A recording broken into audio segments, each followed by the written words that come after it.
Picture this: a serene suburban neighborhood with well-maintained lawns, where American flags flutter gently in the morning breeze. Mike Johnson, a 52-year-old retired Marine with salt and pepper hair and calloused hands, stands frozen in his front yard, garden hose in hand. His face, weathered from years of service, contorts with disbelief and rage as he stares at the fresh pile of human waste desecrating his meticulously maintained lawn. Across the street, a blonde woman in expensive athleisure wears smirks from behind her designer sunglasses before climbing into her white SUV. Their eyes lock for a moment, his filled with stunned fury, hers with smug satisfaction. The neighbors who witness this bizarre confrontation quickly avert their gaze, pretending they haven't seen the disgusting violation or the silent standoff that follows. Mike's grip tightens around the hose until his knuckles turn white. For 3 weeks, this has been happening, and his patience has reached its breaking point. Little did this entitled neighbor know, she had chosen the wrong veteran to torment. Let me take you back to where it all began. Mike Johnson had moved to Oak Ridge Estates 6 months ago, seeking peace after 22 years of military service.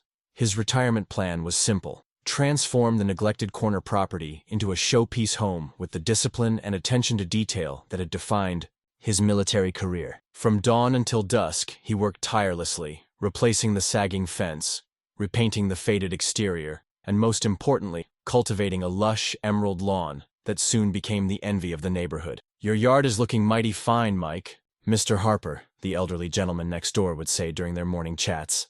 "Best-looking property on the block now." Mike would smile modestly. "Just trying to do my part for the neighborhood, sir." His precision was legendary. The edges of his lawn trimmed with military sharpness, the garden beds arranged with geometric perfection. The scent of fresh-cut grass mingled with blooming flowers created an oasis of tranquility. Children would slow their bikes to admire his koi pond, and dog walkers would pause at his white picket fence, admiring the transformation. Mike took particular pride in his front yard, where he'd created a small memorial garden with a flagpole honoring fallen comrades. This sacred space, with its carefully selected stones and special flowers that bloomed in red, white, and blue, gave him solace during nights when the memories of combat kept him awake. The neighborhood association had even given him an award for Most Improved Property, a small ceremony that had made him blush with pride. For the first time since leaving the service, he felt he belonged somewhere. He hadn't paid much attention to the woman who lived in the large colonial across the street, Patricia Winters, a board member of the Homeowners Association, with a reputation for filing complaints about everything from garbage can placement to unapproved mailbox colors. He'd noticed her watching him work sometimes, her arms crossed, expression unreadable behind large sunglasses. He'd wave politely, but she never waved back. "Don't take it personally," Mr. Harper had warned him. "Patricia thinks she owns the neighborhood. Her husband's some big-shot lawyer, and she's got nothing better to do than make everyone else miserable." Mike had shrugged it off. "Everyone's fighting their own battles," he'd said, a philosophy that had served him well through multiple deployments. That philosophy was tested on a sunny Tuesday when Mike returned from his morning coffee run to find Patricia standing at the edge of his property, her small dog urinating on his prized hydrangeas. "Good morning," Mike called out pleasantly, though his eye twitched at the sight. "I've put a lot of work into those flowers. Would you mind keeping your dog on the sidewalk next time?" Patricia's head snapped up, her expression incredulous as if he'd suggested something outrageous. "Excuse me? This is a neighborhood, not a military compound. Dogs go where dogs go." Her voice carried that particular tone of someone unused to being corrected. "I understand that, ma'am, but I've spent hundreds of dollars and countless hours on my landscaping. There's a dog park just 2 blocks over." Mike maintained his calm, reasonable tone. "Do you know who I am?" Patricia's voice rose an octave. "I'm the vice president of the Homeowners Association. I approved your little," she waved dismissively at his memorial garden, "renovation project." Mike took a deep breath. "I appreciate that. I'm just asking for some basic courtesy." "You military types think you're so special," she scoffed, tugging her dog away. "Just because you wore a uniform doesn't mean you can tell the rest of us what to do.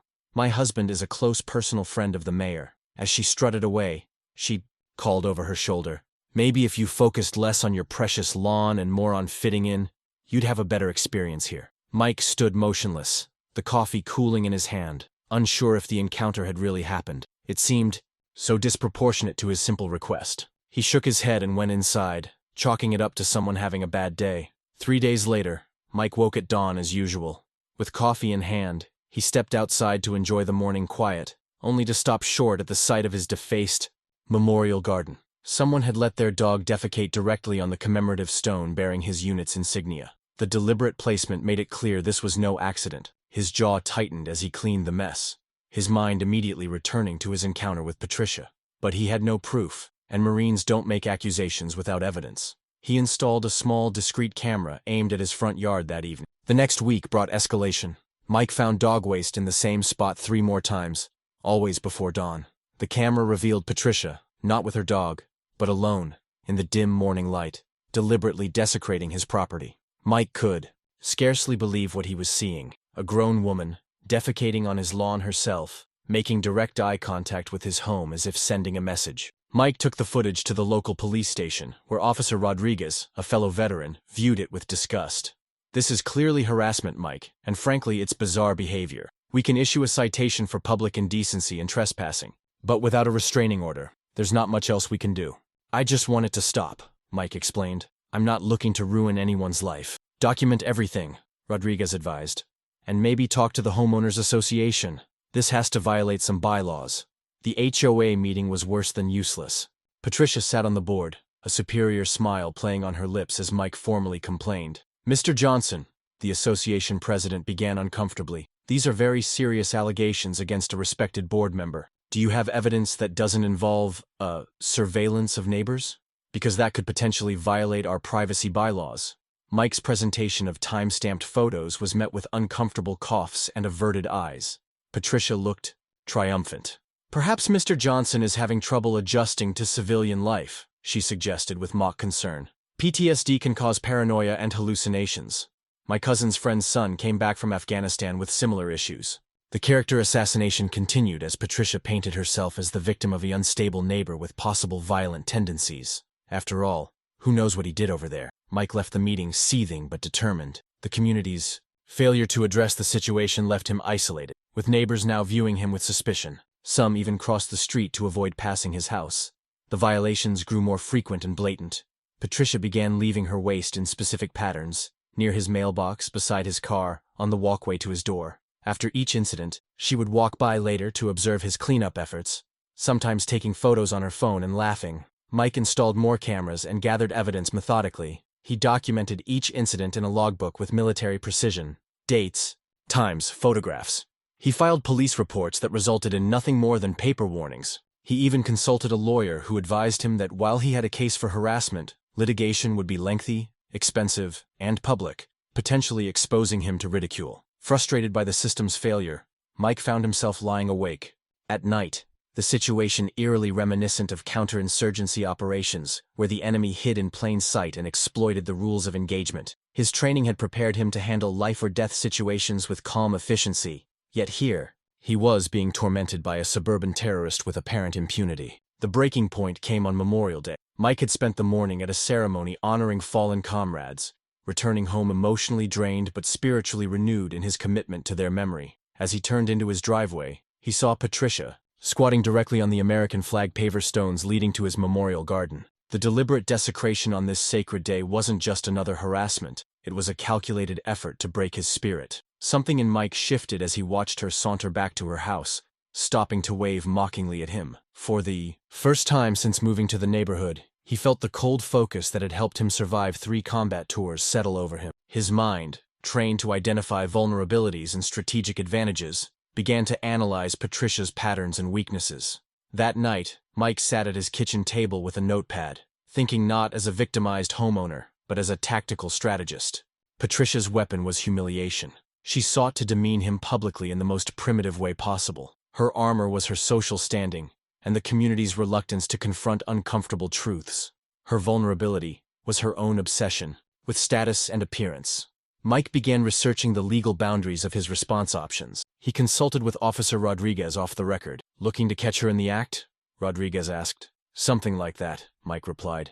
"But I need to know exactly where the line is between justified self-defense of property and illegal retaliation." Rodriguez outlined the specifics. No physical harm, no destruction of property, no stalking or harassment. "Whatever you're planning, Mike, make sure it can't blow back on you. She seems like the type to sue." Mike nodded thoughtfully. "I just need her to stop, permanently." The plan came together as Mike realized Patricia's behavior followed a predictable pattern. Every Tuesday and Friday, like clockwork, She arrived at his lawn between 5:15 and 5:30 a.m., early enough to avoid witnesses, but late enough for initial daylight. She always parked her white SUV 2 houses down, always wore the same black running outfit with a hood, and always took exactly the same path across his property. Mike spent 2 weeks testing his equipment in his garage. Motion sensors, wireless cameras with night vision capability, and a special concoction he'd developed. As a combat engineer, Mike had extensive knowledge of non-lethal deterrence. He created a harmless but highly effective mixture of water, food coloring, fish oil, and a powerful skunk essence used by hunters to mask human scent. He installed a sophisticated sprinkler system connected to motion sensors, carefully calibrated to target an area approximately 5 feet high, precisely where Patricia's posterior would be positioned during her act. The timer would allow her to fully commit before activation, and the formula would spray upward with enough pressure to ensure thorough coverage. Most importantly, he set up 3 different camera angles to document the event, ensuring there would be no question about what had transpired. He added solar-powered landscaping lights that would activate simultaneously with the sprinklers, illuminating the scene for perfect video clarity. One final touch. Mike printed postcard-sized notices of his new, automated anti-trespassing system, and delivered them to every house in the neighborhood, excluding Patricia's. The cards explained that he had installed a security system that would mark any intruders with a harmless but difficult-to-remove dye. He encouraged neighbors to spread the word to protect innocent passers-by. Within hours, the neighborhood was buzzing with the news, and Mike received several supportive calls from neighbors who had witnessed Patricia's campaign but had been afraid to get involved. Friday morning arrived, and Mike waited in his darkened living room, monitoring the camera feeds on his laptop. At 5:22 a.m., Patricia's SUV appeared at its usual parking spot. Mike's heart raced as he watched her stealthy approach across his lawn. With practiced routine, she surveyed the area, then moved toward her favorite spot near his memorial garden. Mike's finger hovered over the manual override button, though the system was fully automated. He wanted the option to abort if someone innocent wandered into the activation zone, but Patricia followed her script perfectly, lowering her running shorts and squatting in her habitual position. The system activated with precision. First, the lights blazed on, illuminating Patricia, like an actress on stage. A millisecond later, the specialized sprinklers deployed their payload upward with mathematical accuracy. The blue-tinted mixture covered her from waist to mid-thighs with a concentrated spray. Patricia's shriek echoed through the still morning as she leaped up, pants still around her ankles, doing a frantic dance as the foul-smelling liquid soaked through her clothes and onto her skin. The blue dye began working instantly, staining her skin with a color Mike knew would take at least 2 weeks to fully fade. In her panic to escape, she tripped and fell forward, hands and knees now also coated in the blue mixture. Scrambling to her feet and yanking up her shorts, she spread the stain further. The more she wiped and touched, the more the dye transferred to her hands, face, and clothes. Mike hadn't anticipated the most perfect consequence. In her haste to flee, Patricia ran straight down the middle of the street, blue stains clearly visible on her backside, trailing the unmistakable odor of skunk essence, just as early morning. Joggers and dog walkers were beginning their routines. Smartphones emerged from pockets as neighbors recorded her blue-stained retreat. By noon, the video had spread throughout the community's social media groups. Mike had edited his footage tastefully, blurring inappropriate areas while clearly showing Patricia trespassing, defecating on his property, and receiving her colorful comeuppance. He included a montage of previous incidents and the failed attempts to resolve the situation through proper channels. Patricia's husband, the supposedly influential attorney, returned from a business trip to find his wife trending locally under hashtags like Blue Moon Karen and Lawn Pooper Gets Pooped. Attempts to threaten legal action backfired spectacularly when Mike's full documentation revealed the extent of Patricia's harassment. The story exploded beyond their community when a local news station picked it up with the headline, "Veterans' Ingenious Response to Harassment Leaves Community Cheering." Mike's phone rang constantly with interview requests, which he politely declined. His only public statement was simple: "I just wanted to be left in peace to honor my fallen brothers. Sometimes you have to fight back against bullies, even in peacetime." The Homeowners Association called an emergency meeting, where Patricia was conspicuously absent. Her resignation from the board was read aloud, along with a formal apology to Mike that reeked of lawyer-crafted damage control. The association issued a public statement condemning her actions and announcing new anti-harassment bylaws. Most satisfyingly, other victims began coming forward with their own stories of Patricia's tyranny. The elderly widow who'd been repeatedly fined for rose bushes half an inch too tall, The single mother threatened with sanctions for having a basketball hoop. The immigrant family told their cultural holiday decorations violated neighborhood aesthetic standards. Patricia and her husband listed their house for sale within 2 weeks. Neighborhood children whispered that you could still smell the skunk essence when walking past their home. Before they moved, Patricia was spotted with fading blue tinge, still visible on her hands, despite her gloves and long sleeves in summer heat.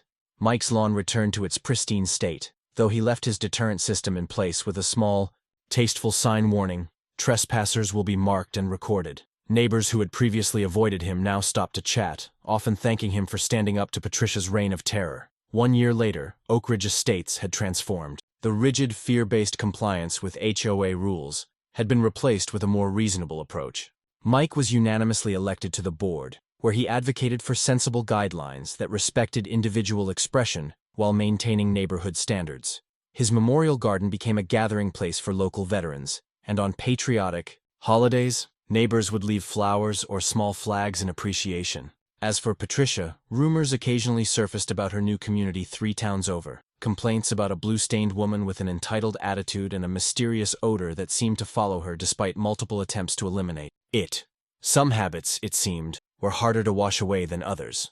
On the anniversary of what locals now called the Blue Moon Incident, Mike hosted a neighborhood barbecue. As twilight fell, neighbors gathered on his immaculate lawn, children played without fear of stepping on the wrong blade of grass, and the community shared stories and laughter. Mr. Harper raised his glass in a toast to Mike, who taught us all that sometimes the best way to deal with a crappy situation is with a little creativity and a whole lot of courage. Mike smiled, looking out at his lawn, no longer just his personal achievement, but a symbol of a community's stand against entitlement and harassment. The memorial garden lights illuminated the gathering, a reminder that some things are worth fighting for, even after you've left the battlefield. Have you ever dealt with an entitled neighbor who pushed you too far? Let us know in the comments below how you handled the situation. Don't forget to like and subscribe for more incredible true stories of revenge served with perfect justice. Remember, sometimes the best response to somebody treating you like crap is to return the favor in spectacular fashion.